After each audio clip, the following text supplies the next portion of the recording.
ಇಂಥ ದೊಡ್ಡ ಕಾರ್ಖಾನೆಗಳು ಹೇಗಿರುತ್ತೆ ಅಂತಲೇ ನೋಡಿರಲಿಲ್ಲ. ಆ ಕಾಲದಲ್ಲಿ ಬೇರೆ ಬೇರೆ ಸ್ಟೇಟಿಂದ ಬಂದು ಭದ್ರಾವತಿಗೆ ಜನ ಕೆಲಸ ಮಾಡ್ತಿದ್ರು. ಸೊ ಆ ಥರದ ಒಂದು ಪುಣ್ಯ ಭೂಮಿ ಇದು. ಅದಕ್ಕಿಂತ ಮುಖ್ಯವಾಗಿ ಕರ್ಮ ಭೂಮಿ ಇದು. ಸೊ ಈ ಭದ್ರಾವತಿಗೆ ಬಂದು ಅದರಲ್ಲೂ ಕೂಡ ಅನನ್ಯ ವಿದ್ಯಾಸಂಸ್ಥೆ ಬಗ್ಗೆ ಹೇಳಬೇಕು ಅಂದರೆ, ನಾನು ಆ್ಯನ್ಯುವಲ್ ರಿಪೋರ್ಟ್ ನೀಟಾಗಿ ಕೇಳ್ತಿದ್ದೆ. ಬಹುಶಃ ನನಗೆ ಅನ್ನಿಸ್ತಿದೆ ನೀವೆಲ್ಲರೂ ಕೂಡ ನಿಮ್ಮ ಮಕ್ಕಳಿಗೆ ಒಂದು ಒಳ್ಳೆಯ ಶಾಲೆನೇ ಆಯ್ಕೆ ಮಾಡಿದ್ದೀರ.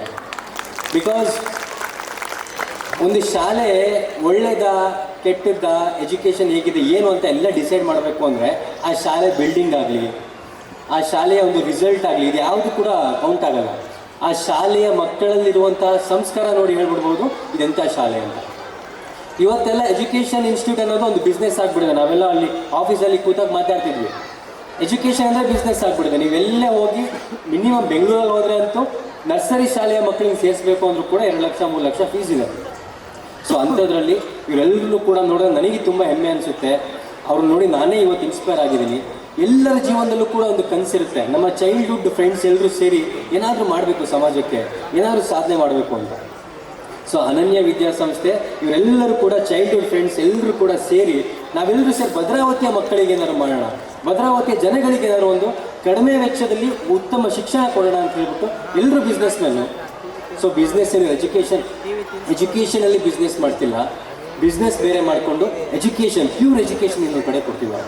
ಸರ್ ರಿಪೋರ್ಟ್ನ ಓದ್ತಿರ್ಬೇಕಾದ್ರೆ ಗಿಟಾರ್ ಕಲಿಸ್ತಿದ್ದೀವಿ, ನಾವು ಚೆಸ್ ಕಲಿಸ್ತಿದ್ದೀವಿ, ಇವೆಲ್ಲವನ್ನು ಕೂಡ ಹೇಳಿದ್ವಿ. ಬಟ್ ಇವತ್ತು ಎಷ್ಟೋ ಶಾಲೆಗಳಲ್ಲಿ ಸ್ಕಿಲ್ ಬೇಸ್ಡ್ ಎಜುಕೇಷನೇ ಇಲ್ಲ.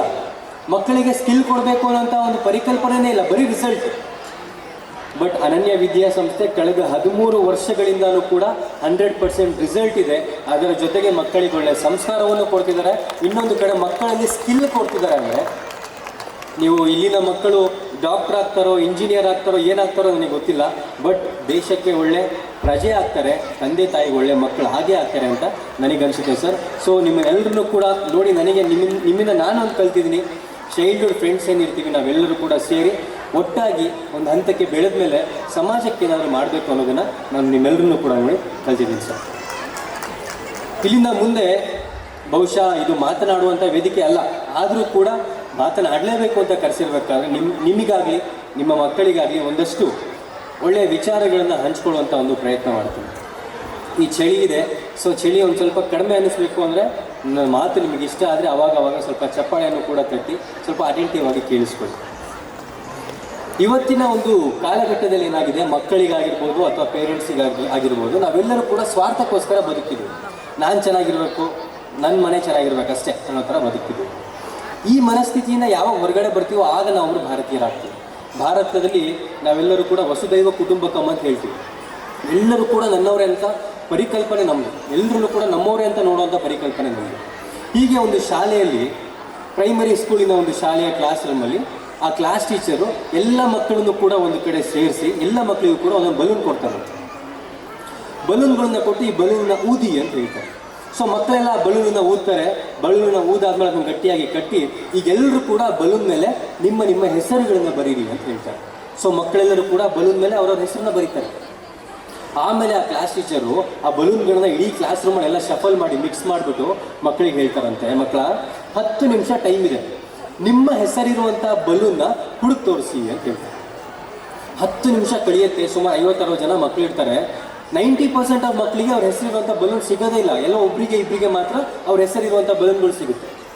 ಸೊ ಟೀಚರ್ ಮತ್ತೆ ಮಕ್ಕಳನ್ನೆಲ್ಲ ಕರೆದು ಮತ್ತೊಂದು ಸಲ ಬಲೂನ್ನೆಲ್ಲ ಶಫಲ್ ಮಾಡಿ ಈಗ ಒಂದು ಸಣ್ಣ ಚೇಂಜ್ ಮಾಡ್ತೀವಿ ಮಕ್ಕಳ. ಈ ಸಲಿಯೂ ಕೂಡ ನಿಮಗೆ 10 ನಿಮಿಷ ಟೈಮ್ ಇರುತ್ತೆ. ಬಟ್ ಒಂದು ಸಣ್ಣ ಚೇಂಜ್ ಇದೆ, ನಿಮಗೆ ಯಾರ ಹೆಸರಿರುವಂಥ ಬಲೂನ್ ಸಿಗುತ್ತಲ್ಲ ಆ ಬಲೂನ್ನ ತಗೊಂಡೋಗಿ ನಿಮ್ಮ ಸ್ನೇಹಿತರಿಗೆ ಕೊಡಿ. ನಿಮ್ಮ ಸ್ನೇಹಿತನ ಹೆಸರಿರುವಂಥ ಬಲೂನ್ ಸಿಕ್ಕಿದ್ರೆ ಅದನ್ನು ತಗೊಂಡೋಗಿ ನಿಮ್ಮ ಸ್ನೇಹಿತನ ಕೊಡಿ ಅಂತ ಹೇಳ್ತಾರೆ. 2 ನಿಮಿಷದಲ್ಲಿ ಆಟ ಮುಗಿದೋಗುತ್ತೆ. ಆಮೇಲೆ ಟೀಚರ್ ಹೇಳ್ತಾರಂತೆ, ಮಕ್ಕಳ ಜೀವನವನ್ನು ಯಾವಾಗ ನಾವು ನಮಗೋಸ್ಕರ ಅಂತ ಬದುಕ್ತೀವಲ್ಲ ಆಗ ಜೀವನ ಸ್ವಲ್ಪ ಕಷ್ಟ. ಬಟ್ ಯಾವಾಗ ನಾವು ನಮಗೋಸ್ಕರ ಅಂತ ಬದುಕ್ತಾ ನಮ್ಮ ಜೊತೆಗಿರೋರಿಗೋಸ್ಕರನೂ ಬದುಕ್ತೀವಲ್ಲ ಆಗ ಜೀವನ ಸುಲಭ. ಯಾವಾಗ ನಾನು ಒಬ್ಬನೇ ಚೆನ್ನಾಗಿರ್ಬೇಕು ಅನ್ಕೊಂತೀವಲ್ಲ, ದೇವರು ನಮ್ಮ ತಟ್ಟೆಯಲ್ಲಿ ನೀನು ಒಬ್ಬನೇ ತಿನ್ನತ್ತಾನೆ, ನಿನಗೆ ಇಷ್ಟೇ ಸಾಕು ಅಂತ ಕೊಡ್ತಾನೆ. ಯಾವಾಗ ನಾನು ಇಡೀ ಪ್ರಪಂಚವೇ ನನ್ನ ಕುಟುಂಬ ಅನ್ಕೊಂತೀವಲ್ಲ, ಇಡೀ ಪ್ರಪಂಚಕ್ಕೆ ಸೇವೆ ಮಾಡುವಂಥ ಶಕ್ತಿಯನ್ನು ದೇವರು ನಿಮಗೆ ಕೊಡ್ತಾನೆ. ಸೊ ನಮ್ಮ ಲೆವೆಲ್ ಹೇಗಿರುತ್ತೋ ಅದಕ್ಕೆ ತಕ್ಕ ಹಾಗೆ ದೇವರು ಕೊಡ್ತಾನೆ.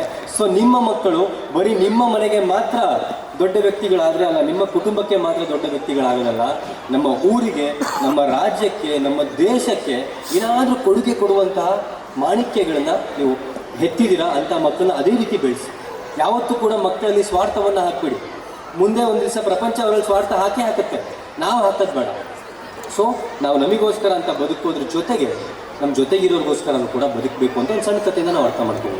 ಎಲ್ಲ ಪೇರೆಂಟ್ಸ್ ಇದ್ದೀರಾ, ಈ ಕಥೆನ ಗಮನ ಇಟ್ಟು ಕೇಳಿಸ್ಕೊಳ್ಳಿ. ಬಿಕಾಸ್ ಒಬ್ಬ ಪೇರೆಂಟ್ನ ಜವಾಬ್ದಾರಿ ಏನು ಅಂದರೆ, ನಾವೊಂದು ಸ್ಕೂಲಿಗೆ ಹಾಕ್ತಿದ್ವಿ ಮಕ್ಕಳನ್ನ, ಒಂದು ಸ್ಕೂಲ್ ಬಸ್ ಬರುತ್ತೆ, ಇಲ್ಲ ಆಟೋ ಬರುತ್ತೆ, ಅವನ್ನ ಕರ್ಕೊಂಡು ಹೋಗುತ್ತೆ, ಸಂಜೆ ತನಕ ಟೀಚರ್ ನೋಡ್ಕೊತಾರೆ, ಆಮೇಲೆ ಮನೆಗೆ ಬರ್ತಾನೆ, ಹೋಮ್ವರ್ಕ್ ಮಾಡ್ಕೊತಾನೆ, ನನ್ನ ಪಾಡಿಗೆ ನಾನು ಬಿಗ್ ಬಾಸ್ ನೋಡ್ಕೊಂಡು ಇರ್ತೀನಿ ಅನ್ನೋದಲ್ಲ ಪೇರೆಂಟಿಂಗ್. ಪೇರೆಂಟಿಂಗ್ ಅಂದರೆ ಈ ಕಥೆನ ಕೇಳಿಸ್ಕೊಳ್ಳಿ. ಥಾಮಸ್ ಆಲ್ವಾ ಎಡಿಸನ್ ಅವ್ರು ನಿಮ್ಗೆಲ್ಲರೂ ಕೂಡ ಗೊತ್ತು, ದೊಡ್ಡ ವಿಜ್ಞಾನಿ. ಸೊ ಥಾಮಸ್ ಅವರು ಸಣ್ಣವರಿದ್ದಾಗ ಅವರ ಒಂದು ಕ್ಲಾಸ್ ರೂಮಿಂದ ಅವರಿಗೆ ಕ್ಲಾಸ್ ಟೀಚರ್ ಅವರಿಗೆ ಒಂದು ಲೆಟರ್ನ ಕೊಟ್ಟು, ಈ ಲೆಟರ್ ತೊಗೊಂಡು ನಿಮ್ಮ ಮನೇಲಿ ಕೊಡಪ್ಪ ಅಂತ ಕೊಟ್ಟು ಕಳಿಸ್ತಾರೆ. ಸೊ ಥಾಮಸ್ ಅವ್ರು ಸಣ್ಣ ಹುಡುಗ ತಗೊಬಂದು ಆ ಲೆಟರ್ನ ಅವ್ರ ಅಮ್ಮನಿಗೆ ಕೊಟ್ಬಿಟ್ಟು, ಅಮ್ಮ ಲೆಟರ್ ಕೊಟ್ಟರು ಸ್ಕೂಲಲ್ಲಿ, ನಾಳೆಯಿಂದ ಶಾಲೆಗೆ ಬರಬೇಡ ಅಂತ ಹೇಳಿದಾರಮ್ಮ, ಆ ಲೆಟರಲ್ಲಿ ಏನಿದೆ ಸ್ವಲ್ಪ ಓದಿ ಹೇಳಮ್ಮ ಅಂತ ಹೇಳ್ತಾರೆ. ಥಾಮಸ್ ಅವ್ರ ತಾಯಿಯ ಲೆಟರ್ನ ಓದ್ತಿರ್ತಾರೆ, ಅವ್ರ ಕಣ್ಣಲ್ಲಿ ಗಳಗಳ ಅಂತ ನೀರು.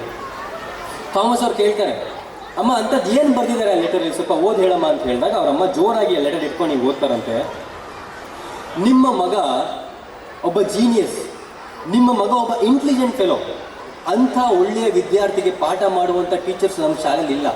ಸೊ ಅವನನ್ನು ನಾಳೆಯಿಂದ ನೀವೇ ಪಾಠ ಹೇಳ್ಕೊಡಿ ಅವನಿಗೆ, ಇಲ್ಲಾಂದರೆ ಇನ್ನೂ ಒಳ್ಳೆ ಶಾಲೆಗೆ ಹಾಕಿ ಅಂತ ಬರೆದಿದ್ದಾರೆ ಪುಟ ಅಂತ ಜೋರಾಗಿ ಓದಿ ಆ ಹುಡುಗನಿಗೆ ಹೇಳ್ತಾರೆ. ಸೊ ಅವತ್ತಿನಿಂದ ಅವ್ರ ತಾಯಿ ಅವನ್ನ ಶಾಲೆಗೆ ಕಳಿಸೋದಿಲ್ಲ, ಅವನ್ನ ಅವರೇ ಟ್ರೈನ್ ಮಾಡ್ತಾರೆ, ಅವರೇ ಪಾಠ ಮಾಡ್ತಾರೆ. ಒಂದಷ್ಟು ವರ್ಷಗಳು ಕಳೆಯುತ್ತೆ, ಥಾಮಸ್ ಅವರು ಈ ಜಗತ್ತಿನಲ್ಲಿ ಒಬ್ಬ ಶ್ರೇಷ್ಠ ಮತ್ತು ದೊಡ್ಡ ವಿಜ್ಞಾನಿ ಆಗ್ತಾರೆ. ಸೊ ಒಂದು ದಿವಸ ಥಾಮಸ್ ಅವರ ತಾಯಿ ತೀರ್ಕೊಂಡ್ಮೇಲೆ ಥಾಮಸ್ ಅವರಿಗೆ ಅವರ ತಾಯಿಯ ಪೆಟ್ಟಿಗೆಯಲ್ಲಿ ಒಂದು ಲೆಟರ್ ಸಿಗುತ್ತೆ. ಆ ಲೆಟರ್ ನಮ್ಮ ತೆಗೆದು ಓದ್ತಿರ್ಬೇಕಾದ್ರೆ ಥಾಮಸ್ ಅವರ ಕಣ್ಣಲ್ಲೂ ಕೂಡ ಗಳಗಳ ಅಂತ ನೀರು ಸಿಗುತ್ತೆ. ಆ ಲೆಟರಲ್ಲಿ ಬರೆದಿರುತ್ತೆ, ನಿಮ್ಮ ಮಗ ಒಬ್ಬ ಶತದಡ್ಡ, ಅವನೊಬ್ಬ ಇಡಿಯಟ್, ವೇಸ್ಟ್ ಫೆಲೋ, ನಾಳೆಯಿಂದ ಅವ್ರಿಗೆ ಸ್ಕೂಲಿಗೆ ಕಳಿಸ್ಬೇಡಿ, ಅವನಿಂದ ನಮ್ಮ ಶಾಲೆಯ ಮಕ್ಕಳು ಕೂಡ ಹಾಳಾಗ್ತಿದ್ದಾರೆ ಅಂತ ಆ ಶಾಲೆಯಲ್ಲಿ ಬರೆದಿರುತ್ತೆ, ಆ ಒಂದು ಲೆಟರಲ್ಲಿ ಬರೆದಿರುತ್ತೆ. ಸೊ ಈ ಕಥೆಯಿಂದ ನಾವೇನು ಅರ್ಥ ಮಾಡ್ಕೋಬೋದು ಅಂದರೆ, ಒಬ್ಬ ಶಾಲೆಯ ಶತದಡ್ಡನನ್ನು ಕೂಡ ಜಗತ್ತಿನ ಶ್ರೇಷ್ಠ ವಿಜ್ಞಾನಿಯನ್ನು ಮಾಡುವಂಥ ತಾಕತ್ತು ತಾಯಿಯಂದ್ರಿಗಿದೆ, ತಂದೆಯಂದ್ರಿಗಿದೆ. ಬಟ್ ನಾವೇನು ಮಾಡ್ತಿದ್ದೀವಿ, ನೀವೆಷ್ಟು ಜನ, ನೀವೇ ನಿಮಗೆ ಪ್ರಶ್ನೆ ಮಾಡ್ಕೊಳ್ಳಿ, ನೀವು ಪ್ರತಿದಿನ ನಿಮ್ಮ ಮಕ್ಕಳ ಜೊತೆ ನೀವೆಷ್ಟು ಸಮಯ ಕಳೀತೀರಿ, ಎಷ್ಟು ಹೊತ್ತು ಕುತ್ಕೊಂಡು ಮಾತಾಡ್ತೀರ, ಎಷ್ಟೊತ್ತು ಇವತ್ತು ಏನಾಯಿತು, ಹೋಮ್ವರ್ಕು ಗೀಮ್ವರ್ಕ್ ಇವೆಲ್ಲ ಸೆಡಿಗಿಡಿ, ಇವೆಲ್ಲ ಅದೊಂದು ಕಡೆ. ಏನು ನಿಮ್ಮ ಮನಸ್ಥಿತಿ, ಆ ಮಕ್ಕಳ ಮನಸ್ಥಿತಿ ಹೇಗಿದೆ, ಅವನ ಮನಸ್ಸಲ್ಲಿ ಏನಿದೆ, ಅವನ ಗೋಲ್ ಏನು, ಅವನಲ್ಲಿ ಏನು ದುಃಖ ಇದೆ, ಸ್ಕೂಲಲ್ಲಿ ಯಾರಾದರೂ ಅವನಿಗೆ ಏನಾದರೂ ಕಷ್ಟ ಆಗ್ತಿದೆಯಾ, ಓದೋದ್ರಲ್ಲಿ ಕಷ್ಟ ಆಗ್ತಿದೆ, ಎಷ್ಟು ಜನ ನಾವು ಮಾತಾಡ್ತೀವಿ ಮಕ್ಕಳ ಜೊತೆ. ಸೊ ನಾವು ನಮ್ಮ ಬೆಸ್ಟ್ ಫ್ರೆಂಡು, ಒಬ್ಬ ಹುಡುಗನಿಗೆ, ಒಬ್ಬ ಮಗುವಿಗೆ ಬೆಸ್ಟ್ ಫ್ರೆಂಡ್ ಅವರ ಪೇರೆಂಟು, ಒಬ್ಬ ಪೇರೆಂಟಿನ ಬೆಸ್ಟ್ ಫ್ರೆಂಡ್ ಅವರ ಮಕ್ಕಳು. ಬಟ್ ನಾವು ನಮ್ಮ ಬೆಸ್ಟ್ ಫ್ರೆಂಡ್ಸ್ ಜೊತೆನೇ ಮಾತಾಡೋದಿಲ್ಲ. ಮಕ್ಕಳು ತಂದೆ ತಾಯಿ ಜೊತೆ ಇವತ್ತು ಕಮ್ಯುನಿಕೇಷನ್ ಇಲ್ಲ, ತಂದೆ ತಾಯಿ ಮಕ್ಕಳ ಜೊತೆ ಕಮ್ಯುನಿಕೇಷನ್ ಇಲ್ಲ. ಸೊ ಯಾವಾಗ ನೀವು ನಿಮ್ಮ ಮಕ್ಕಳ ಜೊತೆ ಒಂದಷ್ಟು ಹೊತ್ತು ಕಾಲ ಕಳೀತಿರೋ, ಅವರಲ್ಲಿರುವಂಥ ವಿಚಾರಗಳಿಗೆ ನೀರನ್ನು ಹಾಕ್ತಿರೋ, ಆಗ ಮಾತ್ರ ಆ ಸಸಿಗಳು ದೊಡ್ಡ ಹೆಮ್ಮರವಾಗುತ್ತೆ. ಶಾಲೆಯಲ್ಲಿ ಪಾಠ ಮಾಡಿದ್ರೆ ಮಾತ್ರ ಸಾಲೋದಿಲ್ಲ, ನೀವು ಕೂಡ ಅದರ ಜೊತೆಗೆ ಭೌತಿಕವಾಗಿ ಇನ್ನೂ ಒಂದು ಇವರು ಸಿಲೆಬಸ್ ಕಲಿಸ್ತಾರೆ, ಸ್ಕಿಲ್ಸ್ ಕಲಿಸ್ತಾರೆ, ಮಕ್ಕಳಲ್ಲಿ ಸಂಸ್ಕಾರವನ್ನು ಹಾಕೋದು ಮತ್ತು ಮಕ್ಕಳಲ್ಲಿ ಉತ್ತೇಜನವನ್ನು ಕೊಡೋದು. ಅವತ್ತು ಅವ್ರ ತಾಯಿ ಏನೋ ಹಿಂಗೆ ಬರೆದು ಕಳಿಸ್ಬಿಟ್ಟಿದ್ದಾರೆ ಲೆಟರಲ್ಲಿ, ಇನ್ನು ಯೂಸ್ಲೆಸ್ ಫೆಲೋ ಅಂತ ಬೈದ್ಬಿಟ್ಟಿದ್ರೆ ಇವತ್ತು ಥಾಮಸ್ ಆಲ್ವಾ ಎಡಿಸನ್ ಅಂತ ಒಬ್ಬ ವಿಜ್ಞಾನಿನೇ ಇರ್ತಿರ್ಲಿಲ್ಲ. ಬಟ್ ನನ್ನ ಮಗನ ಕೆಪಾಸಿಟಿ ನನಗೆ ಗೊತ್ತು, ಇವಳನ್ನ ನಾನು ತಿದ್ದುತ್ತೀನಿ, ಒಬ್ಬ ದಡ್ಡ, ಅವನು ಶಾಲೆಯಲ್ಲಿ ದಡ್ಡ ಅಂತ ಕಳಿಸಿದಂಥ ಹುಡುಗನನ್ನು ಕೂಡ ವಿಜ್ಞಾನಿಯನ್ನಾಗಿ ಮಾಡ್ಬೋದು. ಅಂದರೆ ನೀವು ಕೂಡ ನಿಮ್ಮ ಮಕ್ಕಳನ್ನ ಶ್ರೇಷ್ಠ ಕ್ರಿಕೆಟರ್ ಮಾಡ್ಬೋದು, ಶ್ರೇಷ್ಠ ಫುಟ್ಬಾಲರ್ ಮಾಡ್ಬೋದು, IAS ಆಫೀಸರ್ ಮಾಡ್ಬೋದು, IPS ಆಫೀಸರ್ ಮಾಡ್ಬೋದು, ಏನು ಬೇಕಾದ್ರೂ ಮಾಡ್ಬೋದು. ಇವಾಗಲೂ ಕೂಡ ಅವ್ರು ಮೆತ್ತಗಿರುವಂಥ ಒಂದು ಮಣ್ಣು, ಫ್ರೆಶ್ ಆಗಿರುವಂಥ ಒಂದು ಶಿಲೆ, ಅದನ್ನು ನೀವು ಕೆತ್ತಿ ಏನು ಬೇಕಾದ್ರೂ ಮಾಡ್ಬೋದು. ಬಟ್ ನಾವು ಮಾಡೋ ತಪ್ಪು, ಶಾಲೆಗೆ ಕಳಿಸ್ತೀವಿ, ಫೀಸ್ ಕಟ್ತೀವಿ, ಅವನು SLC ಮುಗಿಸ್ಕೊತಾನೆ, PUC ಮುಗಿಸ್ಕೊತಾನೆ, ಡಿಗ್ರಿ ಮುಗಿಸ್ಕೊತಾನೆ, ಕೆಲಸ ಹುಡುಕ್ತಾನೆ. ಆ್ಯಂಡ್ ನನಗೆ 100ಕ್ಕೆ 100 ವಿಶ್ವಾಸ ಇದೆ, ನೀವು ಯಾರು ಕೂಡ ನಿಮ್ಮ ಮಕ್ಕಳನ್ನ ಯಾವುದೋ ಒಂದು ಕೆಲಸಕ್ಕೋಸ್ಕರ ಅಂತ ಎತ್ತಿಲ್ಲ, ಯಾವುದೋ ಕೆಲಸಕ್ಕೆ ಹೋಗಲಿ ಅಂತ ನಿಮ್ಮ ಮಕ್ಕಳನ್ನ ಶಾಲೆಗೆ ಕಳಿಸ್ತಿಲ್ಲ. ನಿಮ್ಮ ಮಕ್ಕಳನ್ನ ದೊಡ್ಡ ವ್ಯಕ್ತಿಯನ್ನಾಗಿ ನೋಡಬೇಕು ಅನ್ನೋ ಆಸೆ ನಿಮ್ಮಲ್ಲಿದ್ದರೆ, ನೀವು ಕೂಡ ಶಾಲೆಯಲ್ಲಿ ಕೊಡುವಂಥ ಶಿಕ್ಷಣ ಜೊತೆಗೆ ನೀವು ಕೂಡ ನಿಮ್ಮ ಮಕ್ಕಳ ಜೊತೆ ಒಂದಷ್ಟು ಸಮಯವನ್ನು ಕಳೆಯೋದು ತುಂಬ ಮುಖ್ಯ ಆಗುತ್ತೆ. ಇನ್ನೊಂದು, ಇವತ್ತಿನ ಪೇರೆಂಟ್ಸ್ ಹೇಗಿದ್ದಾರೆ, ದೊಡ್ಡವ್ರು ಹೇಗಿದ್ದಾರೆ ಅಂದರೆ, ಮೊದಲೆಲ್ಲ ದೊಡ್ಡವರು ಮನೆಯಲ್ಲಿ ಒಂದು ದೊಡ್ಡವರು ಇದ್ದಾರೆ ಅಂದರೆ ಒಂದು ಗಾಂಭೀರ್ಯ ಇರುತ್ತೆ, ಆ ಮನೆಯಲ್ಲಿ ಎಲ್ರಿಗೂ ಕೂಡ ಒಂದು ಭಯ ಇರೋದು, ಗೌರವ ಇರೋದು. ಬಟ್ ಇವತ್ತು ಮನೆಯಲ್ಲಿ ದೊಡ್ಡವ್ರು ಹೇಗಿದ್ದಾರೆ ಅಂದರೆ ಅವರಿಗೆ ಅಹಂಕಾರ. ಅವ್ರು ನನಗೆಲ್ಲ ಗೊತ್ತು ಅನ್ನುವಂಥ ಅಹಂಕಾರ ಇರುತ್ತೆ. ಇನ್ನೊಂದು ಕಡೆ ಇನ್ನೊಬ್ರು ಹೇಳುವಂತಹ ಮಾತನ್ನ ಕೇಳಿಸ್ಕೊಳ್ಳುವಂಥ ತಾಳ್ಮೆ ಇರೋದಿಲ್ಲ. ಈ ರೀತಿ ಇರ್ತಾರೆ. ಸೊ ಮನೆಯಲ್ಲಿ ದೊಡ್ಡವ್ರು ಹೇಗಿರಬೇಕು ಅಂತ ಒಂದು ಸಣ್ಣ ಕಥೆ. ಒಂದು ರಾಜ್ಯದಲ್ಲಿ ಒಬ್ಬ ಅಜ್ಜಿ ತುಂಬ ಕಷ್ಟದಲ್ಲಿರ್ತಾರೆ. ರಾಜನ ಸಭೆ ನಡೀತಿರುತ್ತೆ. ಆ ಸಭೆಯಲ್ಲಿ ಹೋಗಿ ರಾಜನ ಹತ್ರ ಹೇಳ್ತಾಳಂತೆ, ರಾಜ, ನನಗೆ ತುಂಬ ಕಷ್ಟ ಇದೆ. ನನ್ನ ಮನೆಯಲ್ಲಿ ಒಂದು ಹಲ್ಲಿ ಇಲ್ಲ, ಒಂದು ಇರುವೆ ಇಲ್ಲ, ಹುಳ ಹುಟ್ಟೆ ಏನೂ ಇಲ್ಲ. ದಯವಿಟ್ಟು ನನಗೆ ಹೆಲ್ಪ್ ಮಾಡಿ ರಾಜ, ದಯವಿಟ್ಟು ಸಹಾಯ ಮಾಡಿ ರಾಜ ಅಂತ ಕೇಳ್ಕೊತಾರೆ. ತಕ್ಷಣ ಅಕ್ಕಪಕ್ಕ ಕೂತಿದ್ದವರೆಲ್ಲ ನಗ್ತಾರೆ. ಬಟ್ ರಾಜ ಇವೆಲ್ಲವನ್ನು ಕೂಡ ಕೇಳಿಸ್ಕೊಂಡು ಬೇಜಾರು ಮಾಡ್ಕೊಂಡ್ಬಿಡ, ತಾಯಿ ನಾನಿದ್ದೀನಿ, ನಾನು ಸಹಾಯ ಮಾಡ್ತೀನಿ, ನೀವು ಹೋಗು ಅಂತ ಕಳಿಸ್ತಾರೆ. ತಕ್ಷಣ ಮಂತ್ರಿಗಳಿರ್ತಾರಲ್ಲ ಪಕ್ಕದಲ್ಲಿ, ಅವ್ರು ಕೇಳ್ತಾರೆ ರಾಜನಿಗೆ, ಏನು ರಾಜ, ಅಜ್ಜಿ ಬಂದು ಹುಳ ಹುಟ್ಟೆ ಇಲ್ಲ ಮನೇಲಿ ಅಂತಿದ್ದಾರೆ, ನೀವು ನೋಡ್ರೆ ಸಹಾಯ ಮಾಡ್ತೀನಿ ಅಂತಿದ್ದೀರಾ, ನಾಳೆ ಮನೆಗೆ ಹುಳ ಹುಟ್ಟಿ ಕೊಟ್ಟು ಕಳಿಸ್ತೀರಾ ಅಜ್ಜಿ ಮನೆಗೆ ಅಂತ. ಆಗ ರಾಜ ಸುಂದರವಾಗಿರೋ ಉತ್ತರ ಕೊಡ್ತಾನೆ, ಆ ಅಜ್ಜಿ ಸ್ವಾಭಿಮಾನಿ, ನಿಮ್ಮೆಲ್ಲರ ಮುಂದೆ ಅವಳ ಸಮಸ್ಯೆ ಹೇಳ್ಕೊಳ್ಳೋಕೆ ಅವಳಿಗೆ ಮನಸ್ಸಿರಲಿಲ್ಲ. ನನ್ನ ಮನೆಯಲ್ಲಿ ಹುಳ ಹುಟ್ಟೆಗಳಿಲ್ಲ ಅಂತ ಹೇಳಿದ್ರೆ, ಯಾವ ಮನೆಯಲ್ಲಿ ದಿನಸಿ ಇರಲ್ವೋ, ತಿನ್ನೋದಕ್ಕೆ ಏನೂ ಇರಲ್ವೋ, ಅವ್ರ ಮನೆಯಲ್ಲಿ ಹುಳನೂ ಇರಲ್ಲ, ಹುಟ್ಟೆನೂ ಇರಲ್ಲ. ಸೊ ಆ ಅಜ್ಜಿಯ ಮನೆಗೆ ಒಂದಷ್ಟು ಅಕ್ಕಿ ಮೂಟೆಗಳನ್ನು, ದಿನಸಿ ಸಾಮಗ್ರಿಗಳನ್ನು ಕೊಟ್ಟು ಕಳಿಸಿ ಅಂತ ಹೇಳ್ತಾರೆ.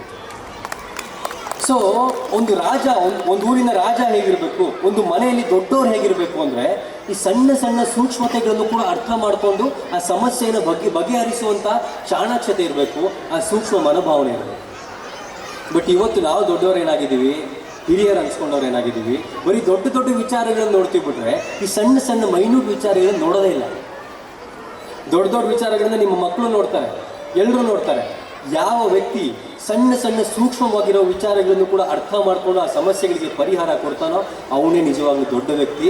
ಸೊ ಒಂದು ರಾಜ್ಯಕ್ಕೆ ಅಂತ ರಾಜ ಸಿಗಬೇಕು, ಒಂದು ಮನೆಗೆ ಅಂತ ಪೇರೆಂಟ್ ಇರಬೇಕು.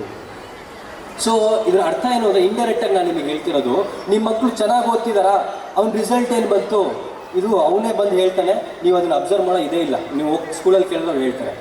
ನೀವು ಅಬ್ಸರ್ವ್ ಮಾಡಬೇಕಾಗಿರೋದು ನಿಮ್ಮ ಮಕ್ಕಳ ಒಂದು ನಡತೆಯಲ್ಲಾಗುವಂಥ ಸಣ್ಣ ಸಣ್ಣ ಚೇಂಜಸ್. ಅದು ಒಳ್ಳೆಯದಾಗಿರ್ಬೋದು, ಕೆಟ್ಟದಾಗಿರ್ಬೋದು. ಅವನ್ನ ನೋಡಿ ಒಳ್ಳೆಯದಾಗಿದ್ದರೆ ಅದಕ್ಕೆ ನೀರು ಎರಿಬೇಕು, ಅದು ಕೆಟ್ಟದಾಗಿದ್ದರೆ ಅದು ಸಣ್ಣ ಸಣ್ಣ ಸಸಿ ಇದ್ದಾಗಲೇ ಅದನ್ನು ಕಟ್ ಮಾಡಬೇಕು. ಸೊ ಈ ಸೂಕ್ಷ್ಮ ವಿಚಾರಗಳನ್ನ ಯಾವಾಗ ಅರ್ಥ ಮಾಡ್ಕೊತೀವೋ ಆಗ ನಾವು ಒಬ್ಬ ಒಳ್ಳೆ ಪೇರೆಂಟ್ ಆಗ್ತೀವಿ, ಮನೆಗೆ ಒಬ್ಬ ಒಳ್ಳೆ ಹಿರಿಯರಾಗ್ತೀವಿ. ನಾನು ಆಗಲಿಂದ ಯಾಕೆ ಪೇರೆಂಟು ಮತ್ತು ಮಕ್ಕಳ ಬಗ್ಗೆ ಮಾತಾಡ್ತಿದ್ದೀನಿ ಅಂದರೆ, ಇಲ್ಲಿರೋರು ಎಲ್ರಿಗೂ ಕೂಡ ಇದು ಕನೆಕ್ಟ್ ಆಗುತ್ತೆ. ಆ್ಯಂಡ್ ಇವತ್ತಿನ ಕಾಲಘಟ್ಟದಲ್ಲಿ ಏನಾಗಿದೆ, ಎಷ್ಟು ಚೆನ್ನಾಗಿ ಶಾಲೆಗಳು ಬೆಳೀತಿದ್ದಾವೋ ಒಂದು ಕಡೆ, ಅಷ್ಟೇ ಚೆನ್ನಾಗಿ ಇನ್ನೊಂದು ಕಡೆ ವೃದ್ಧಾಶ್ರಮಗಳು ಕೂಡ ಬೆಳೀತಿದೆ. ಎಷ್ಟು ಚೆನ್ನಾಗಿ ಮಕ್ಕಳು ಎಜುಕೇಟ್ ಆಗ್ತಿದ್ದಾರೋ ಅಷ್ಟು ಚೆನ್ನಾಗಿ ಅವ್ರಿಗೆ ಗೊತ್ತಾಗ್ತಿದೆ, ನನ್ನ ತಂದೆ ತಾಯಿ ಅವಶ್ಯಕತೆ ನನಗಿಲ್ಲ, ನಾನು ಸ್ವಲ್ಪ ಡೆವಲಪ್ ಆದಮೇಲೆ ನನ್ನ ತಂದೆ ತಾಯಿನ ಹೊರಗೆ ಹಾಕಬೇಕು ಅಂತ. ಇಂಥ ಶಿಕ್ಷಣ ಕೊಟ್ಟು ಏನು ಉಪಯೋಗ? ಸೊ ಮಕ್ಕಳಲ್ಲಿ ಸಂಸ್ಕಾರ ಭಾಳ ಮುಖ್ಯ. ಒಬ್ಬ ಸಣ್ಣ ಹುಡುಗ ಇದ್ದಂತ, 5 ವರ್ಷದ ಒಬ್ಬ ಹುಡುಗ. ಆ ಹುಡುಗ ಬೇರೆ ಮಕ್ಕಳ ಜೊತೆ ಬೆರೀತಿರ್ಲಿಲ್ಲ. ಅವನು ಬರೀ ಒಂದು ಮಾವಿನ ಮರದ ಕೆಳಗಡೆ ಹೋಗಿ, ಮಾವಿನ ಹಣ್ಣಿನ ಮರದ ಕೆಳಗಡೆ ಹೋಗಿ ಕುತ್ಕೊಂತಿದ್ದ. ಆ ಮಾವಿನ ಮರದ ಜೊತೆನೇ ಮಾತಾಡ್ತಿದ್ದ. ಅವ್ನು ಯಾವಾಗ ಮಾತಾಡೋಕ್ಕೆ ಶುರು ಮಾಡಿದ್ನೋ, ಅವ್ನು ಪ್ರಕೃತಿ ಜೊತೆ ಮಾತಾಡೋದು ಕಲಿತ, ಮಾವಿನ ಮರ ಕೂಡ ಅವನಿಗೆ ರೆಸ್ಪಾಂಡ್ ಮಾಡೋದು ಕಲಿತು. ಸೊ ಪ್ರತಿದಿನ ಹೋಗೋದು, ಆ ಮಾವಿನ ಮರದ ಕೆಳಗೆ ಕುತ್ಕೊಳ್ಳೋದು, ಅವನು ಮಾವಿನ ಮರ ಮಾತಾಡೋದು, ಇಬ್ಬರು ಸಮಯ ಕಳಿತಿದ್ರು. ಆ ಹುಡುಗನಿಗೆ 20 ವರ್ಷ ಆದಾಗ ಆ ಹುಡುಗ ಆ ಮಾವಿನ ಮರದ ಕೆಳಗಡೆ ಕುತ್ಕೊಂಡು ಅಳ್ತಿರ್ತಾನೆ. ಆಗ ಮಾವಿನ ಮರ ಅವನಿಗೆ ಕೇಳುತ್ತೆ, ಯಾಕಪ್ಪ ಅಳ್ತಿದ್ಯಾ? ನನಗೆ ಸಿಟಿಗೆ ಹೋಗಿ ಓದೋದಕ್ಕೆ ಸ್ವಲ್ಪ ದುಡ್ಡು ಬೇಕು, ದುಡ್ಡೇ ಇಲ್ಲ ನನಗೆ. ಆಗ ಮಾವಿನ ಮರ ಹೇಳುತ್ತಂತೆ, ಯಾಕಪ್ಪ ತಲೆ ಕೆಡಿಸ್ಕೊಂತೀಯ? ನಿನ್ನ ಖುಷಿನೇ ನನ್ನ ಖುಷಿ. ಈ ಸೀಸನ್ನಲ್ಲಿ, ಈ ಮಾವಿನ ಸೀಸನ್ನಲ್ಲಿ ಎಷ್ಟು ಮಾವಿನ ಹಣ್ಣು ಬಿಡುತ್ತೋ ಅದೆಲ್ಲ ನಿಂದೆ, ಕಿತ್ಕೊಂಡೋಗಿ ಮಾರ್ಕೆಟಲ್ಲಿ ಅದನ್ನು ಮಾರಾಟ ಮಾಡಿ ದುಡ್ಡು ತಗೊಂಡು ನೀನು ಸಿಟಿಗೆ ಹೋಗುವಂತ. ಸೊ ಅವನು ಅದೇ ರೀತಿ ಮಾಡ್ತಾನೆ. 10 ವರ್ಷ ಕಾಣಿಸ್ಕೊಳ್ಳೋದಿಲ್ಲ, 10 ವರ್ಷ ಬಿಟ್ಟು ಮತ್ತೆ ಬರ್ತಾನೆ. ಅಂದರೆ ಅವನಿಗೆ 30 ವರ್ಷ ಆದಾಗ ಮತ್ತೆ ಬರ್ತಾನೆ. ಮತ್ತೆ ಬಂದು ಆ ಮಾವಿನ ಮರದ ಕೆಳಗೆ ಕುತ್ಕೊಂಡು ಅಳ್ತಾನೆ. ಸೊ ಮಾವಿನ ಮರ ಕೇಳಿದ್ದು, ಯಾಕಪ್ಪ ಅಳ್ತಿದ್ಯಾ ಅಂತ. ಅವನು ಹೇಳ್ತಾನೆ, ನನ್ನ ಮನೆಯ ಛಾವಣಿ ಬಿದ್ದುಬಿಟ್ಟಿದೆ, ನಿನ್ನೆ ಜೋರಾಗಿ ಮಳೆ ಗಾಳಿ ಬಂತು, ನನ್ನ ಮನೆಯ ಛಾವಣಿ ಬಿದ್ದುಬಿಟ್ಟಿದೆ, ನಮ್ಮ ಮನೆಗೆ ಛಾವಣಿನೇ ಇಲ್ಲ ಅಂತ ಹೇಳ್ತಾನೆ. ಆವಾಗ ಮಾವಿನ ಮರ ಹೇಳುತ್ತಂತೆ, ನೀನು ತಲೆ ಕೆಡಿಸ್ಕೊಬೇಡಪ್ಪ, ನಿನ್ನ ಖುಷಿನೇ ನನ್ನ ಖುಷಿ. ನನ್ನ ಮರದಲ್ಲಿರುವಂಥ ಕೊಂಬೆಗಳನ್ನೆಲ್ಲ ಕತ್ತರಿಸ್ಕೊಂಡು ತಗೊಂಡೋಗಿ ನಿನ್ನ ಮನೆಯ ಛಾವಣಿನ ಸರಿ ಮಾಡ್ಕೋ ಅಂತ ಹೇಳ್ತಾನೆ. ಸರಿ ಅಂತ ಹೇಳಿ ಅವನು ಹಾಗೇ ಮಾಡ್ತಾನೆ. ಇನ್ನೂ 10 ವರ್ಷ ಕಾಣಿಸ್ಕೊಳ್ಳೋದಿಲ್ಲ. ಅವನಿಗೆ 40 ವರ್ಷ ಆದಾಗ ಮತ್ತೆ ವಾಪಸ್ ಬರ್ತಾನೆ. ಮತ್ತೆ ಆ ಮರದ ಕೆಳಗೆ ಕುತ್ಕೊಂಡು ಅಳ್ತಿರ್ಬೇಕಾದ್ರೆ ಆ ಮಾವಿನ ಮರ ಕೇಳುತ್ತೆ. ಅವಾಗ ಇವನು ಹೇಳ್ತಾನೆ, ನಮ್ಮ ಊರಲ್ಲಿ ಪ್ರವಾಹ ಬಂದ್ಬಿಟ್ಟಿದೆ, ನಾನು ನದಿ ದಾಟಿ ಆ ಕಡೆ ಹೋಗ್ಬೇಕಿತ್ತು, ಒಂದು ದೊಡ್ಡ ಮರದ ದಿಂಬೆ ಬೇಕಿತ್ತು ನನಗೆ ಅಂತ. ಅವಾಗ ಮಾವಿನ ಮರ ಹೇಳ್ತಂತೆ, ನಿನ್ನ ಖುಷಿದೆ ನನ್ನ ಖುಷಿ, ನೀನು ತಲೆ ಕೆಡಿಸ್ಕೋಬೇಡ. ನನ್ನ ಬೇರಿಂದ ಮೇಲಿರುವಂಥ ಇಡೀ ಭಾಗವನ್ನು, ಆ ಟ್ರಂಕ್ ಏನಿರುತ್ತೆ, ಮರದ ಟ್ರಂಕ್, ಆ ದಿಂಬೆ, ಅದನ್ನು ಕಂಪ್ಲೀಟಾಗಿ ಕತ್ತರಿಸ್ಕೊ, ಅದನ್ನು ಕತ್ತರಿಸ್ಕೊಂಡು ತಗೊಂಡು ಹೋಗು, ಬೇರನ್ನು ಮಾತ್ರ ಬಿಟ್ಬಿಡಪ್ಪ, ಅದಿಲ್ಲ ನಾನು ಸತ್ತು ಹೋಗ್ತೀನಿ ಅಂತ. ಸರಿ ಅಂತ ಹೇಳಿ ಮರನ ಕಟ್ ಮಾಡ್ಕೊಂಡು ಆ ಪ್ರವಾಹವನ್ನು ದಾಟಿ ಹೋಗ್ತಾನೆ. ಇನ್ನು 10 ವರ್ಷ ಕಾಣಿಸ್ಕೊಳ್ಳಲ್ಲ. 10 ವರ್ಷ ಬಿಟ್ಟು ಮತ್ತೆ ಬರ್ತಾರೆ ಅಂತ ಅವ್ರಿಗೆ 50 ವರ್ಷ ಆದಾಗ, ಆಗ ಮರ ಹೇಳ್ತಂತೆ, ಇವಾಗ ನನಗೆ ನಿನ್ನ ಹತ್ರ ಕೊಡೋದಕ್ಕೆ ಏನೂ ಇಲ್ವಲ್ಲಪ್ಪ, ಬರೀ ಬೇರಿದೆ, ಈ ಬೇರನ್ನು ಕೊಟ್ಬಿಟ್ರೆ ನಾನು ಸತ್ತೋಗ್ತೀನಿ ಅಂತ. ಆವಾಗ ಹುಡುಗ ಹೇಳ್ತಾನಂತೆ, ಈ ಸತಿ ನನಗೇನೂ ಬೇಡ, ನಾನು ನಿನ್ನ ಜೊತೆ ಮೊದಲಿನ ಥರ ಕೂತ್ಕೊಂಡು ಒಂದು 10 ನಿಮಿಷ ಮಾತಾಡೋಣ ಅಂತ ಬಂದಿದ್ದೀನಿ ಅಂತ. ಆ ಮರ ಇಷ್ಟು ದಿನ ಅವ್ನು ಕೇಳಿದ್ದನ್ನೆಲ್ಲ ಯಾಕೆ ಕೊಡ್ತಿತ್ತು ಗೊತ್ತಾ? ಅವನು ಬಂದು ಮೊದಲಿನ ಥರ ಕುತ್ಕೊಂಡು ಅದ್ರ ಜೊತೆ ಸ್ವಲ್ಪ ಹೊತ್ತು ಮಾತಾಡಲಿ, ಸಮಯ ಕಳೀಲಿ ಅಂತ. ಆ ಹುಡುಗ ಅದನ್ನು ಅಷ್ಟು ವರ್ಷ ಅರ್ಥ ಮಾಡ್ಕೊಳ್ಳೇ ಇಲ್ಲ. ಈ ಕಥೆಯಲ್ಲಿ ಆ ಮರ ಅಂದರೆ ಪೇರೆಂಟ್ಸು, ಆ ಹುಡುಗನೇ ಇವತ್ತಿನ ಕಾಲದ ಹುಡುಗ. ನಾವೇನು ಮಾಡ್ತೀವಿ, ಆ ಮರದ ಥರ ನಮ್ಮ ತಂದೆ ತಾಯಿ ನಾವು ಕೇಳಿದ್ದನ್ನೆಲ್ಲ ಕೊಡ್ತಾರೆ, ದುಡ್ಡನ್ನ ಕೊಡ್ತಾರೆ, ಅವರ ಇಡೀ ಜೀವಮಾನವನ್ನು, ಇಡೀ ಸರ್ವಸ್ವವನ್ನು ಕೊಟ್ಬಿಡ್ತಾರೆ. ನಾವು ಸಕ್ಸಸ್ಫುಲ್ ಆಗ್ತೀವಿ. ಬಟ್ ನಮ್ಮ ತಂದೆ ತಾಯಿ ನಿಜವಾಗ್ಲೂ ನಮ್ಮಿಂದ ಅಪೇಕ್ಷೆ ಪಡ್ತಿರೋದೇನು, ನನ್ನ ಮಗ ನನ್ನ ಜೊತೆ ಬಂದು ಒಂದಷ್ಟು ವರ್ಷ ಇರಲಿ, ನನ್ನ ಮಗಳು ಬಂದು ನನ್ನ ಜೊತೆ ಅಷ್ಟು ವರ್ಷ ಇರಲಿ ಅಂತ. ಬಟ್ ನಾವು ಸಕ್ಸಸ್ಫುಲ್ ಆದ ತಕ್ಷಣ ನಮ್ಮ ತಂದೆ ತಾಯಿಯಿಂದ ಬೇಕಾಗಿರೋದನ್ನೆಲ್ಲ ಪಡ್ಕೊತೀವಿ, ಎಲ್ಲ ದೂರ ಹೋಗ್ಬಿಡ್ತೀವಿ. ಸೊ ದೊಡ್ಡವರಾಗಿರ್ಬೋದು, ಇವನ್ ಮಕ್ಕಳಾಗಿರ್ಬೋದು, ನಾವು ಅರ್ಥ ಮಾಡ್ಕೋಬೇಕಾಗಿರೋದು, ನಮ್ಮ ತಂದೆ ತಾಯಿ ಗಟ್ಟಿಯಾಗಿದ್ದಾಗಲೇ ಅವ್ರ ಜೊತೆ ಒಂದಷ್ಟು ಸಮಯವನ್ನು ಕಳೆಯೋಣ. ಆ್ಯಂಡ್ ಅದಕ್ಕೂ ಮುಖ್ಯವಾಗಿ ನಮ್ಮ ತಂದೆ ತಾಯಿ ಗಟ್ಟಿಯಾಗಿದ್ದಾಗೆ ನಾವು ಸಾಧನೆ ಮಾಡಿದ್ರೆ ನಮ್ಮ ಜೀವನಕ್ಕೊಂದು ಸಾರ್ಥಕತೆ. ಮುಂದೆ ಒಂದು ದಿವಸ ನಾವು ಸಾಧನೆ ಮಾಡಿ ಅದನ್ನು ನೋಡೋದಕ್ಕೆ, ಅದನ್ನು ನೋಡಿ ಚಪ್ಪಾಳೆ ಕಟ್ಟೋದಕ್ಕೆ ನಮ್ಮ ತಂದೆ ತಾಯಿನೇ ಇಲ್ಲ ಅಂದರೆ ಆ ಸಾಧನೆ ಮಾಡಿ ಉಪಯೋಗ ಇಲ್ಲ. ಸೊ ನೀವು ನಿಮ್ಮ ಜೀವಮಾನದಲ್ಲಿ ನೀವು ಇದ್ದಾಗಲೇ ನಿಮ್ಮ ಮಕ್ಕಳು ಸಾಧನೆ ಮಾಡುವಾಗ ನಿಮ್ಮ ಮಕ್ಕಳನ್ನ ಬೆಳೆಸಿ, ನೀವು ನಿಮ್ಮ ಜೀವಮಾನದಲ್ಲಿ ನಿಮ್ಮ ಮಕ್ಕಳ ಸಾಧನೆಯನ್ನು ನೋಡಿಕೊಂಡು ನೀವು ಹೋದರೆ ಮಾತ್ರ ನಿಮ್ಮ ಜೀವನಕ್ಕೂ ಕೂಡ ಒಂದು ಅರ್ಥ, ನಿಮ್ಮ ಮಕ್ಕಳ ಜೀವನಕ್ಕೂ ಕೂಡ ಒಂದು ಅರ್ಥ. ಸೊ ಈ ಒಂದು ಕಥೆಯಿಂದ ನಾವು ತಂದೆ ತಾಯಿ ಮತ್ತು ಮಕ್ಕಳ ಮಧ್ಯೆ ಇರುವಂಥ ಒಂದು ಬಾಂಧವ್ಯವನ್ನು ಅರ್ಥ ಮಾಡ್ಕೋಬೋದು. ಮುಖ್ಯವಾಗಿ ಮಕ್ಕಳು ತಂದೆ ತಾಯಿಯಿಂದ ದೂರ ಹೋಗಬಾರ್ದು ಅಂತ ನಾವು ಅರ್ಥ ಮಾಡ್ಕೋಬೋದು. ಒಂದು ಹಕ್ಕಿ ಒಂದು ಜೋಳದ ಒಂದು ಜೋಳವನ್ನು ಹಾಕಿರುವಂಥ ಒಂದು ಜಮೀನಿನಲ್ಲಿ ಗೂಡು ಮಾಡಿಕೊಂಡು ಮರಿಗಳನ್ನ ಇಟ್ಕೊಂಡಿರುತ್ತಂತೆ. ಸೊ ಪ್ರತಿ ದಿವಸ ಅದು ಮರಿಗಳನ್ನ ಗೂಡಲ್ಲಿ ಬಿಟ್ಟು ಕಾಡಿಗೆ ಹೋಗಿ ಕಾಳುಗಳನ್ನ ಹೆಕ್ಕಿ ತರ್ತಿತ್ತು ಮಕ್ಕಳಿಗೆ ತಿನ್ನೋದಕ್ಕೆ ಅಂತ.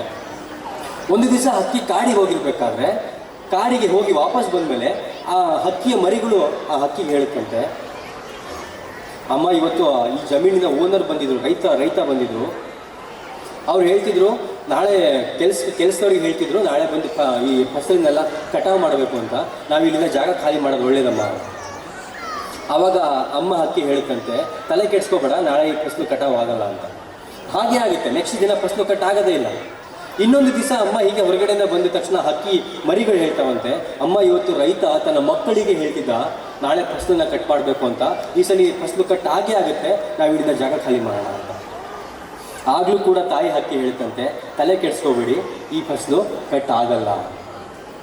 ಮತ್ತೆ ಇನ್ನೊಂದು ದಿವಸ ಹಕ್ಕಿ ಹೀಗೆ ಹೊರಗಡೆಯಿಂದ ಬಂದ ದಿವಸ ನಮ್ಮ ಮರಿಗಳು ಹೇಳ್ತಾವಂತೆ, ಅಮ್ಮ ಇವತ್ತು ಆ ರೈತ ಹೇಳ್ತಿದ್ದ ನಾಳೆ ಅವನೇ ಫಸಲು ಕಟ್ ಮಾಡ್ತೀನಿ ಅಂತ, ಅವ್ನು ನಾಳೆ ಕಟ್ ಮಾಡಲ್ಲ ಅಲ್ವೇ ನಮ್ಮ ಅಂತ. ಆಗ ಹಕ್ಕಿ ಹೇಳ್ತಂತೆ, ಇಲ್ಲ ನಾಳೆ ಈ ಫಸಲು ಕಟ್ ಆಗೇ ಆಗುತ್ತೆ, ನಡೀಲಿಂದ ಹೋಗೋಣ ಅಂತ ಒಂದು ಸೇಫ್ ಜಾಗಕ್ಕೆ ತನ್ನ ಹಕ್ಕಿ ಮರಿಗಳನ್ನ ಕರ್ಕೊಂಡು ಹೋಗುತ್ತೆ.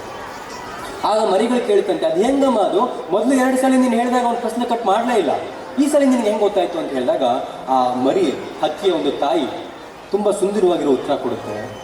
ಯಾವಾಗ ಮನುಷ್ಯ ತನ್ನ ಕೆಲಸಗಳನ್ನು ಮಾಡೋದಕ್ಕೆ ಇನ್ನೊಬ್ಬರ ಮೇಲೆ ಡಿಪೆಂಡ್ ಆಗ್ತಾನೋ ಆಗ ಆ ಕೆಲಸ ಆಗುತ್ತೋ ಇಲ್ಲೋ ಅನ್ನೋದಕ್ಕೆ ಒಂದು ಡೌಟ್ ಇರುತ್ತೆ. ಬಟ್ ಯಾವಾಗ ಮನುಷ್ಯ ತನ್ನ ಕೆಲಸವನ್ನು ತಾನೇ ಮಾಡ್ತೀನಿ ಅಂತ ಡಿಸೈಡ್ ಮಾಡ್ತಾನೋ ಆಗ ಕೆಲಸವನ್ನು 100% ಅವನು ಮಾಡೇ ಮಾಡ್ತಾನೆ. ಸೊ ರೈತ ಯಾವಾಗ ತನ್ನ ಕಾರ್ಮಿಕರ ಮೇಲೆ, ತಮ್ಮ ಮಕ್ಕಳ ಮೇಲೆ ಡಿಪೆಂಡ್ ಆಗಿದ್ರು ಆಗ ಕೆಲಸ ಆಗಲ್ಲ ಅಂತ ನನಗೆ ಡೌಟ್ ಇತ್ತು. ಬಟ್ ಯಾವಾಗ ರೈತ ನಾನೇ ಕಟಾವು ಮಾಡ್ತೀನಿ ಅಂತ ಡಿಸೈಡ್ ಮಾಡಿದ್ನೋ ಆಗ ನನಗೆ 100% ಆಗೋಯ್ತು, ಈ ಫಸಲು ಕಟ್ ಆಗೇ ಆಗುತ್ತೆ ಅಂತ. ಸೊ ನಾವು ಯಾವಾಗ, ನಿಮಗೂ ಕೂಡ ಎಕ್ಸ್ಪೀರಿಯನ್ಸ್ ಆಗಿರುತ್ತೆ, ಎಲ್ಲ ದೊಡ್ಡವರಿದ್ದೀರಾ, ನಮ್ಮ ಕೆಲಸಗಳನ್ನ ನಾವೇ ಮಾಡಿದ್ರೆ ಅದು ಪಕ್ಕ ಆಗುತ್ತೆ. ಆಳಿಗೆ ಹೇಳಿದ್ದೀವಿ, ಮಕ್ಳಿಗೆ ಹೇಳಿದ್ದೀವಿ ಅಂದರೆ ಆ ಕೆಲಸ 90% ಆಫ್ ದ ಟೈಮ್ ಆಗೋದೇ ಇಲ್ಲ, ಇನ್ನೊಬ್ಬರ ಮೇಲೆ ಡಿಪೆಂಡ್ ಆದಾಗ. ಸೊ ನಮ್ಮ ಕೆಲಸಗಳನ್ನ ನಾವೇ ಮಾಡ್ಕೋಬೇಕು ಅಂತ ನಾವು ಕಲಿಬೇಕು. ಮುಖ್ಯವಾಗಿ ನಿಮ್ಮ ಮಕ್ಕಳಿಗೂ ಕೂಡ ನೀವು ಕಲಿಬೇಕು. ಬಿಕಾಸ್ ನಿಮ್ಮ ಮಕ್ಕಳು ಯಾವತ್ತೂ ಕೂಡ ಇನ್ನೊಬ್ಬರ ಮೇಲೆ ಡಿಪೆಂಡ್ ಆಗದೇ ಇರೋ ಥರ, ಆತ್ಮನಿರ್ಭರರಾಗಿರೋ ಥರ, ಇವತ್ತು ನಮ್ಮ ದೇಶವನ್ನು ಆತ್ಮನಿರ್ಭರ ಮಾಡಬೇಕು ಅಂತ ನಡೀತಿದೆ, ಮೇಕ್ ಇನ್ ಇಂಡಿಯಾ ಮಾಡಬೇಕು. ಯಾಕೆ? ನಾವು ಇನ್ನೊಬ್ಬರ ಮೇಲೆ ಡಿಪೆಂಡ್ ಆಗಬಾರ್ದು ಅಂತ. ಸೊ ನಾವು ನಮ್ಮ ಮಕ್ಕಳನ್ನ ಹೇಗೆ ಬೆಳೆಸಬೇಕು ಅಂದರೆ ಅವ್ನು ಯಾವುದೋ ಒಂದು ಕೆಲಸದ ಮೇಲೆ